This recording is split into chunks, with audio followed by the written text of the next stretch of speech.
Hello everyone, welcome to my channel. आज की video में हम बात करेंगे अपॉर्चुनिटी कॉस्ट के बारे में। कल हमने बात करी थी सेंट्रल प्रॉब्लम्स के बारे में कि कैसे हमारी 3 प्रॉब्लम्स की वजह से हम इकॉनमी को स्टडी करते हैं। जो अपॉर्चुनिटी कॉस्ट होती है वो क्या होता है, जो हमने जैसे चॉइसेस हम करते हैं, जो रिसोर्सेज है पूरी हमारी सोसाइटी में उसका आ रहा है तो हम चॉइसेस करते हैं। तो जो चॉइसेस में हम द नेक्स्ट अपॉर्चुनिटी को सेक्रीफाइस कर रहे हैं वो हमारी अपॉर्चुनिटी कॉस्ट होती है। जैसे कि एग्जांपल के तौर पे अगर हम ले हमारे पास 3 जॉब ऑफ़र आई है, एक 40,000 पर मंथ की, एक 30,000 पर मंथ की, एक 35,000 पर मंथ की। तो मैंने 40,000 पर मंथ की जॉब को चूज़ किया। अब एक फिर जर्नलिस्ट जो मैंने छोड़े वो ये दोनों थे, ये दोनों जॉब ऑफ़र को मैंने छोड़ा। तो जो नेक्स्ट बेस्ट ऑल्टरनेटिव जो होता है, अपॉर्चुनिटी कॉस्ट दोनों की कॉस्ट नहीं होती है। अपॉर्चुनिटी कॉस्ट होती है जो नेक्स्ट वाला था। अगर मैं 40,000 सेलेक्ट ना करती तो मैं क्या करती, 35,000 की सिलेक्ट करती। तो ये मेरी अपॉर्चुनिटी कॉस्ट है। Opportunity cost is the cost of next best alternative, कि नेक्स्ट ऑल्टरनेटिव जो था उसके बदले में मैं क्या करती, तो वो मेरा अपॉर्चुनिटी कॉस्ट है। और इसी में हमारा एक और एग्ज़ाम्पल है, जैसे हमारे पास 20,000 है, उसमें मेरे को बोला है कि उसमें मेरे को चाहिए कि मैं लैपटॉप और एलईडी दोनों ख़रीद लूँ, पर ऐसा पॉसिबल है नहीं। हम 20,000 में दोनों चीज़ें नहीं ख़रीद सकते, या तो हम लैपटॉप ख़रीद सकते हैं या तो एलईडी।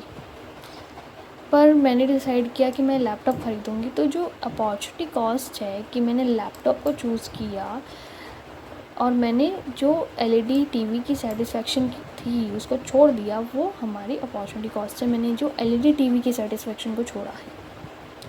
और इससे हमें क्लियरली ये पता चलता है कि रिसोर्सेज लिमिटेड होने की वजह से हमें चॉइसेस करनी पड़ती है। अब हमारी बात आता है प्रोडक्शन पॉसिबिलिटी फ्रंटियर के बारे में, पीपीएफ के बारे में। अब रिसोर्सेज जो है स्कार्सिटी रिसोर्सेज की, तो हम सबके वांट्स को सेटिस्फाई नहीं कर सकते। इफ़ जो इकॉनमी है वो सारे अपने रिसोर्सेज को इस्तेमाल करती है बेस्ट पॉसिबल तरीके से, तो तब भी वो सारे चीज़ों को नहीं बना सकती, वो रिस्ट्रिक्टेड है तब भी। तो हम अपनी सारी वांट्स को सेटिस्फाई नहीं कर सकते, तो हमें डिसीजन लेना पड़ता है। और इसी डिसीजन की वजह से हम चॉइस करते हैं गुड्स और सर्विसेज के बीच में, और जो हम चॉइस कर रहे हैं वो हमारी वांट्स को बेस्ट सेटिस्फाई कर रही है। तो सोसाइटी है उसे डिसाइड करना होगा कि क्या प्रोड्यूस करना है from infinite range of possibilities. इतनी सारी पॉसिबिलिटी है कि इतनी सारी चीज़ें हम बना सकते हैं, तो हमें चूज़ करना पड़ेगा। अब चॉइस जो है बनाई जा रही है इन्फिनाइट पॉसिबिलिटीज़ के बीच में से, तो जो इकोनॉमिस्ट है वो अज्यूम करके चलेगा इकॉनमी में सिर्फ 2 ही गुड है, ज़्यादा गुड्स है नहीं, 2 गुड्स है। और जिसका हम टेबल रिप्रेजेंट करते हैं इस तरीके से, और इसको हम नाम देते हैं प्रोडक्शन पॉसिबिलिटी शेड्यूल, यानी उसे हम टेबल में रिप्रेजेंट करते हैं। और इसी को अगर हम ग्राफिकली रिप्रेजेंट करते हैं तो प्रोडक्शन पॉसिबिलिटी फ्रंटियर या फिर प्रोडक्शन पॉसिबिलिटी कर्व कहलाता है। अब जो प्रोडक्शन पॉसिबिलिटी कर्व है, it is nothing but the graphical representation of the combinations. जो ये शेड्यूल में हम कॉम्बिनेशंस बना रहे हैं, इनका ग्राफिकल रिप्रेजेंटेशन है पीपीएफ। और ये जो गुड्स है ये कैसे प्रोड्यूस करे गए हैं, जो हमारे पास रिसोर्सेज और टेक्नोलॉजी अवेलेबल है उनकी मदद से। अब जो पीपीएफ है ये के बहुत सारे कॉम्बिनेशंस है जिसमें हम उन 2 गुड्स को बना सकते हैं with the available resources and technology. और हम 2 ही गुड को क्यों ले रहे हैं, क्योंकि हम ताकि सिंपली समझ सकें इस कंसेप्ट, इसलिए हम 2 ही गुड का एक एग्जांपल ले रहे हैं। अब पीपीएफ को किस नाम से जाना जाता है, पीपीएफ को हम production possibility curve, production possibility boundary, transformation curve, transformation boundary, transformation frontier, इन सब नामों से जानते हैं। अब पीपीएफ के बनाने और इसको कैलकुलेट करने के टाइम पे हम कुछ एजम्पशंस लेते हैं। और वो अजम्पशंस क्या होती है, जो भी अमाउंट ऑफ रिसोर्सेज है इकॉनमी में फिक्स्ड है, वो बढ़ नहीं रहे ना कम हो रहे, फिक्स्ड है। और जो ट्रांसफ़र हो रहा है, हम ट्रांसफ़र कर सकते हैं, एक गुड से दूसरे गुड में हम ट्रांसफ़र कर सकते हैं रिसोर्सेज को, और जो गिवन रिसोर्सेज है उनसे सिर्फ हम 2 ही गुड बना सकते हैं। और तीसरी हमारा क्या है, जो रिसोर्सेज है वो फुल्ली और इफ़ेक्टिवली इस्तेमाल किए जा रहे हैं। रिसोर्सेज इक्वली एफिशिएंट नहीं है कि वो सारे प्रोडक्ट्स को बना सके। सो जब भी हम ट्रांसफ़र करते हैं तो हमारी जो प्रोडक्टिविटी है वो कम होती जाती है। ये चीज़ हम अभी पढ़ेंगे टेबल में, अभी हम जब देखेंगे तो कैसे डिक्रीज़ हो रही है प्रोडक्टिविटी। और 5वीं एग्जाम्पशन क्या है कि टेक्नोलॉजी सेम है। अब एक हाइपोथेटिकली हमने लिया है कि गन्स और बटर हमारी इकॉनमी में प्रोड्यूस हो रहे हैं और उसकी कुछ पॉसिबिलिटीज़ बताइए। अब जब 21 यूनिट्स ऑफ गन बन रहे हैं तो 0 यूनिट ऑफ बटर बन रहा है। और फिर जब 20 यूनिट्स ऑफ गन्स बन रहे हैं तो 1 यूनिट ऑफ बटर बन रहा है। तो अभी तक अगर हम टोटल देखें तो 21 ही चल रहा है।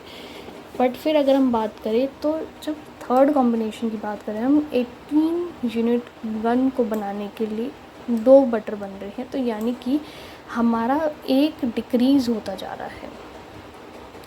हमारा क्या है, एक डिक्रीज़ हो गया है इनका टोटल। अगर हम इनका टोटल कैलकुलेट करते जाए तो ये 1 से डिक्रीज़ हो गया, कि हमने एक प्रोडक्टिविटी लूज़ कर दी। क्योंकि जैसे हमें बताया कि जैसे हम ट्रांसफ़र करते हैं तो हम प्रोडक्टिविटी कम होती जाती है, तो प्रोडक्टिविटी डिक्रीज़ हो गई। इधर 1 से हुई तो यहाँ से 3 से हो गई, तो इस तरीके से ये डिक्रीज़ होती जा रही है। ठीक है, फिर आता है फिर हमारा ये आता है डायग्राम। टेबल को शो करने के लिए हमें डायग्राम में कैसे शो करेंगे कि जब 0 थी तो ये 21 बन रहा था, एक तरफ बटर आ जाएगा हमारा एक्स एक्सिस पे और दूसरी तरफ गन्स आ जाएंगे हमारे वाई एक्सिस पे। तो जब 0 था हमारा बटर तो 21 था, फिर जब 1 हुआ तो हमारा 20 हुआ, फिर 2 हुआ, 18 हुआ। इस तरीके से हम प्लॉटिंग करेंगे। फिर हम एक विदाउट स्केल हम नॉर्मल पेंसिल से कर्व को ड्रॉ करेंगे। तो ये हमारा पीपीएफ बना गन्स और बटर्स का।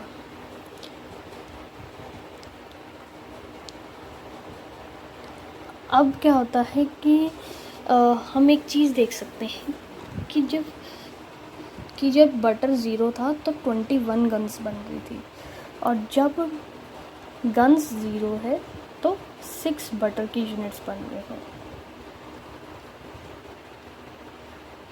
और जो एजी है, एजी कर्व शोज, जो एजी कर्व है वो क्या शो कर रहा है, मैक्सिमम लिमिट।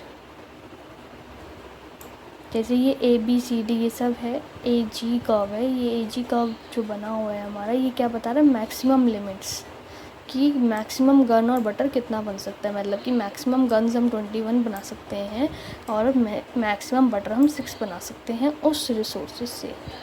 अब एमओसी क्या होता है, जैसे हम ऊपर देख रहे थे, ये एमओसी हमारे पास है। एमओसी क्या होता है, एमओसी होता है कि हम कितने नंबर ऑफ़ यूनिट्स सेक्रीफाइस कर रहे हैं कि हम एक यूनिट को गेन कर सकें।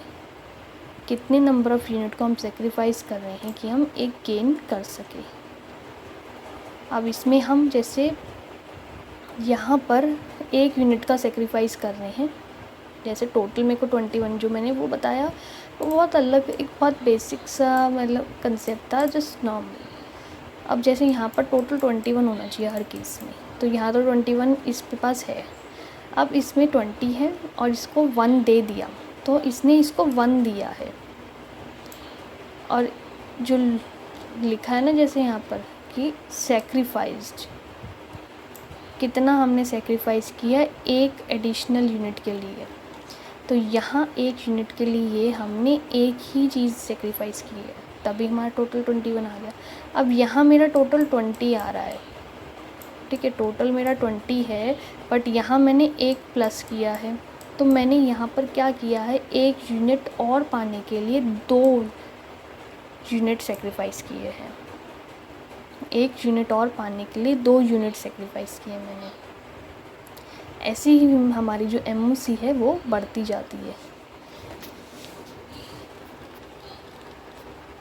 MOC जो है हमेशा इंक्रीजिंग ही होती है, यानी कि जितनी हम यूनिट्स और कमोडिटीज़ को सेक्रीफाइस करेंगे कि हम दूसरी यूनिट को खा सके, तो वो हमेशा इंक्रीजिंग ही होगा।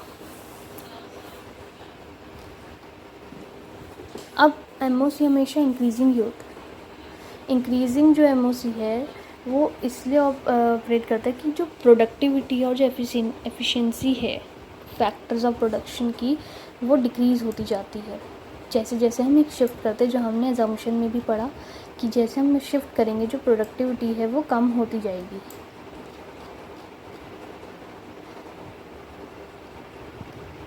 फिर आता है MRT। हम ऊपर देख रहे थे MRT, marginal rate of transformation.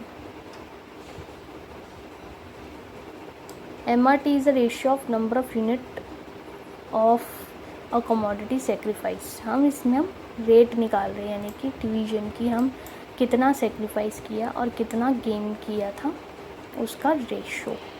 जैसे कि यहाँ पर हमारा 1:1 है कि मैंने एक गेन किया और एक ही सेक्रीफाइस किया था। मतलब गन्स और बटर का ऊपर सेक्रीफाइस होता है, तो यह मेरा सेक्रीफाइस वाला है और ये मेरा गेन वाला है। इसमें G हमारा गेन है, नॉट गन, तो कंफ्यूज मत होना। This just a normal representation कि ये सेक्रीफाइस वाली साइड है और ये गेन वाली साइड है। और यहाँ पर मैंने 2 सेक्रीफाइस किए ताकि मैं एक गेन कर सकूँ, और यहाँ पर मैंने 3। और इसको और अच्छे से देखने के लिए हम ये देख सकते हैं कि 21 हमारे टोटल थे, 21 में से मैं 18 बना रही, यानी मैंने 2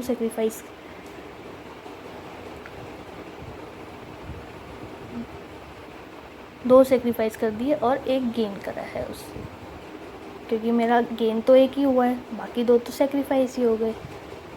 तो इस तरीके से हम कैलकुलेट कर सकते हैं ओरली भी। फिर MRT जो है वो मेजर करता है स्लोप, कि जो हमारी प्रोडक्शन पॉसिबिलिटी फ्रंटियर है उसकी स्लोप क्या है, उस चीज़ को मेजर करता है। अब हम एग्ज़ाम्पल लेते हैं MRT का। जैसे टेबल हमें दी हुई है MRT में, इस टेबल में 20 यूनिट्स गन की बनाने के लिए 1 बटर चाहिए, यानी कि 20+1 can be produced by utilising, मतलब अच्छे से हम फुली एफिशिएंटली रिसोर्सेज को इस्तेमाल करके ये बना सकते हैं। पर इकॉनमी डिसाइड करती है कि अब वो 2 पी बनाएंगे, यानी 2 बटर बनाएंगे, देन उन्हें प्रोडक्शन कम करनी पड़ेगी, गन्स की भी 2 यूनिट्स हैं। तो इस केस में जो 2 गन है वो अपॉर्चुनिटी कॉस्ट है फॉर प्रोड्यूसिंग 1 बी। एक बी को बनाने के लिए 2 गन को हम जो लो सेक्रीफाइस कर रहे हैं वो उसकी अपॉर्चुनिटी कॉस्ट है, दैट इज़ MRT,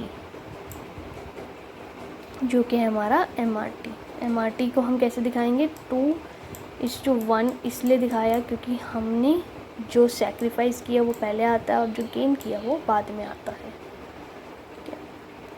अब कुछ करेक्टरिस्टिक्स होते हैं या प्रॉपर्टीज़ होती है PPF की। PPF जो हमेशा डाउनवर्ड स्लोपिंग ही होता है, क्योंकि वो मैक्सिमम पॉसिबल कॉम्बिनेशन बताता है 2 गुड्स के जो टेक्नोलॉजी और रिसोर्सेज के इस्तेमाल से बनाए जा सकते हैं। और उस केस में जब हम एक गुड से दूसरे गुड में ट्रांसफ़र करते हैं रिसोर्सेज को, तो हमारी प्रोडक्टिविटी कम होती रहती है। As there exist an inverse, क्योंकि इन्वर्स रिलेशनशिप है, change in quantity of one commodity and change in quantity of other commodity के बीच में। तो ये लेफ़्ट टू राइट हमेशा डाउनवर्ड स्लोपिंग होता है। और मेनली हम इसमें ये पॉइंटर भी लिख सकते हैं, जो हमने assumption पढ़ी है उसके अकॉर्डिंग, जब हम ट्रांसफ़र करते हैं रिसोर्सेज को, टेक्नोलॉजी को दूसरे गुड में, तो हमारी प्रोडक्टिविटी डिक्रीज़ होती जाती है। तो जिसकी वजह से जो है कमोडिटीज़ के अंदर जो रिलेशनशिप है वो नेगेटिव आ जाता है, इन्वर्स रिलेशनशिप आ जाता है। फिर आता है PPF इज़ कॉन्केव शेप में होता है, जैसे इस तरीके से था वो,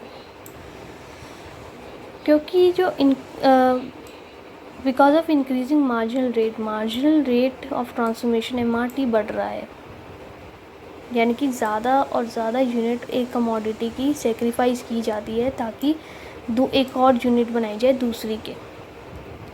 यानी मैं बहुत ज़्यादा गन को सेक्रीफाइस कर रही हूँ ताकि मैं बटर बना सकूँ। और MRT इंक्रीज़ करता है क्योंकि एज्यूम करके चल रहे हैं दैट कोई और रिसोर्सेज नहीं हम इस्तेमाल कर रहे, और जो रिसोर्सेज है वो ट्रांसफ़र करे जाते हैं तो वो कम less and less effective resources involve कर रहे हैं, मतलब जो ट्रांसफ़र करते हैं दूसरे में तो लेस इफ़ेक्टिव हो जाते हैं। द रेज ऑफ कॉस्ट, इससे क्या होता है कॉस्ट बढ़ जाती है और MRT बढ़ने शुरू हो जाता है। तो इस in the given example gun और बटर, जो गन और बटर का एग्जांपल दिया है, यूनिट्स ऑफ गन जो हम सेक्रीफाइस कर रहे हैं ताकि हम हर एक टाइम पे बटर को बढ़ा सकें, वो हमारा MRT है। ठीक है, यहाँ तक क्लियर हो। उसके बाद हम बात करते हैं कि इकॉनमी कैसे, क्या इकॉनमी PPF के ऊपर ये ऑपरेट करेगी हमेशा। तो हमें ये ध्यान रखना चाहिए कि जो PPF है वो ये शो नहीं करता कि जो पॉइंट है, does not show the point eight which the economy which actually operate, किस पॉइंट पे ऑपरेट वो एक्चुअली करेगी। वो सिर्फ एजम्पशंस, कॉम्बिनेशंस दे रहा है, वो ये नहीं बता रहा कि इस पॉइंट पे वो ऑपरेट करेगी। वो सिर्फ मैक्सिमम अवेलेबल पॉसिबिलिटीज़ बता रहा है जो बनाई जा सकती है। जो एग्जैक्ट पॉइंट है ऑफ कि ऑपरेशन किस पे डिपेंड करता है कि रिसोर्सेज को कैसे यूज़ किया जाए।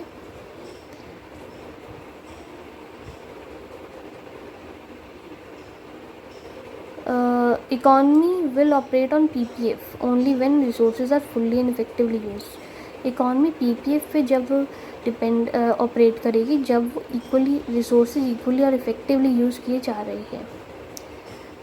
और इकॉनमी जो है ऑपरेट करेगी किसी भी पॉइंट पे इनसाइड PPF के अंदर कोई भी पॉइंट पे अगर रिसोर्सेज सही से फुली इफेक्टिवली यूटिलाइज नहीं करे जा रहे। और इकॉनमी ऑपरेट नहीं कर पाएगी PPF के बाहर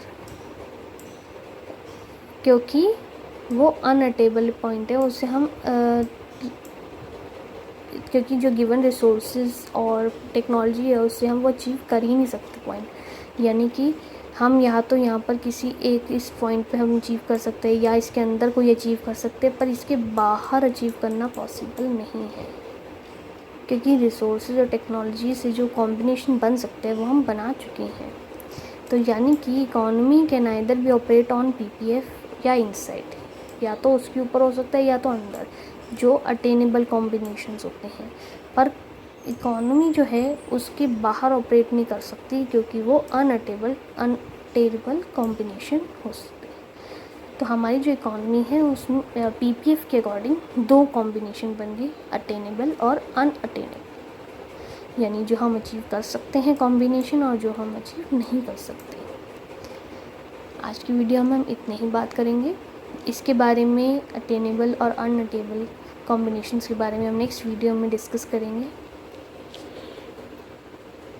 अगर वीडियो अच्छी लगी हो तो लाइक करें, सब्सक्राइब करें, और डिस्क्रिप्शन में गूगल क्लासरूम का लिंक है तो आप उसको ज्वाइन कर सकते हैं।